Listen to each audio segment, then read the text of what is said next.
Bem no coração do Apocalipse, a gente encontra um número que, olha, intriga e divide opiniões há séculos. Os 144 mil. Mas o que esse número significa, afinal? É para ser entendido ao pé da letra? É simbólico? Ao longo da história, as respostas para isso foram tão variadas quanto as teorias que surgiram. Para tentar desvendar esse mistério, a gente vai usar o próprio texto como nosso guia. Vamos montar as peças desse quebra-cabeça profético, uma de cada vez. Então vamos seguir essas pistas para a gente entender, no fim das contas, quem são esses 144 mil.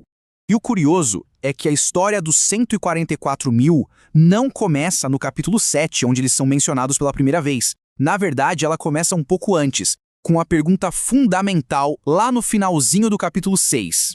Imagina só, em meio ao caos de um mundo que parece estar desmoronando, surge esse clamor, quase um desespero.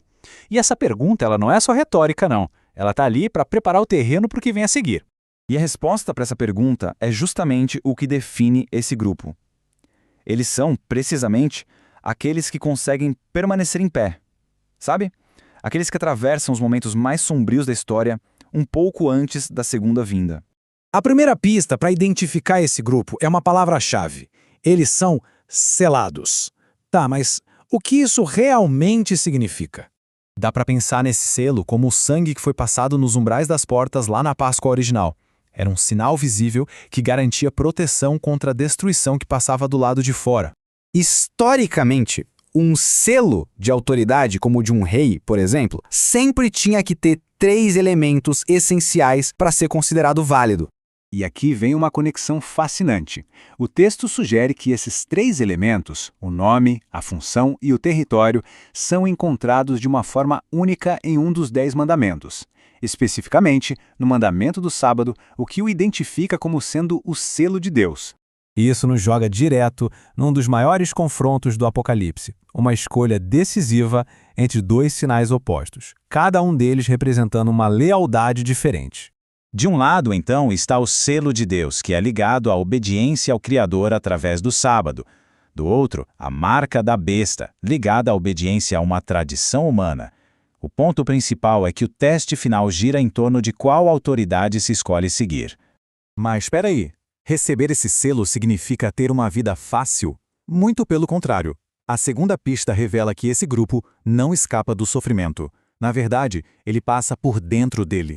Eles enfrentam o que a profecia chama de grande tribulação, um período de provação espiritual muito intensa, que acontece enquanto as 7 últimas pragas estão caindo, bem pertinho do fim. É o teste de fogo para a fé deles. Bom, então, como é que eles sobrevivem a uma provação dessas? A pista final mostra que, definitivamente, não é pela força deles.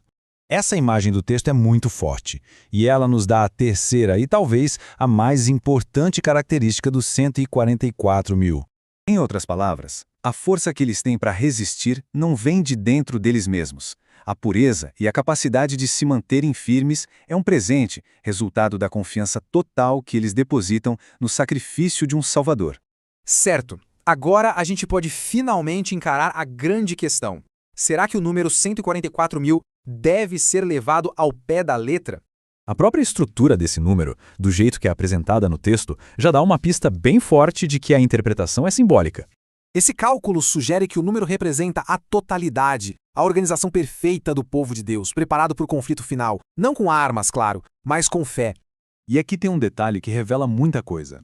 Primeiro, o profeta ouve o número de um exército, organizado e pronto para a batalha. 144 mil. Mas logo depois, quando ele vê esse mesmo grupo, ele enxerga uma multidão que ninguém consegue contar. Um grupo de vitoriosos celebrando depois da guerra. Então, quando a gente junta todas as pistas, a identidade dos 144 mil fica bem mais clara. Parece que não se trata de um número literal exclusivo, mas sim de um símbolo para a geração final de santos, aqueles que permanecem fiéis no meio da maior prova da história. E isso tudo nos deixa com uma pergunta muito poderosa. Se o tal selo representa uma escolha definitiva de lealdade, então essa profecia antiga não é só sobre o futuro, ela acaba sendo sobre uma decisão que ecoa agora no presente. A questão que fica é, a quem se escolhe ser leal hoje?